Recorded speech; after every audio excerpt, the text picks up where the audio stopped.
Het gas erop en crossen. Dat wil de jongerijn in Dantemerdeel het liefst. Ze hadden al een oorlier alles uit de kast hellen om een crossbaan te realiseren. De gemeente had dat zijn met haar naar een plak te ziekjen. Maar door bureaucratie op het gemeentehuis komt de baan maar net van de groen. We willen heel graag trainen voor de wedstrijden. Maar dat is wel moeilijk zonder crossbaan. We crossen nu op verschillende plekken. We willen nu dan zien Westergeest en dan hier eens een keer. Maar we gaan het echt een permanente crossbaan waar we gewoon zo op kunnen rijden, zeg maar. Het jongerenwerk zit er intussen boppen op. En echt de crossjeugd zelfs zit net stil.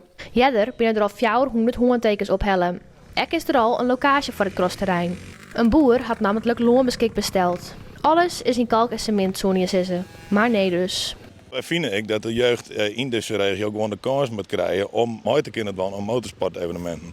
Dus al kom je uit een milieu waar net heel proteïel beschikbaar is, dat het gewoon kan. Er moet nog wel wat werk verzet worden om het veld geschikt te maken om te crossen. Het wachten is op taststemming van de gemeente om daarmee aan de slag te gaan. Er is achter mij wel het pionsysteem. Daar zit een greppel. En een crossbaan met greppel, dat is echt denk ik ongeveer het slechtste wat je herkennen. Dus daar moet een drainagebuis in komen. Er moet een ovaal roentje moet er nog inrieden worden. Met iets van een skaftkeet of een tent wat altijd opbroemen worden kan. Ik ben met de gemeente in gesprek geweest om een gedoogconstructie bijvoorbeeld te hebben. In de tijd dat we daar nog op wachten, dat we wel los kunnen. En we zijn nu juni, dus het crossseizoen wat ik krijg zei is dus al halverwege.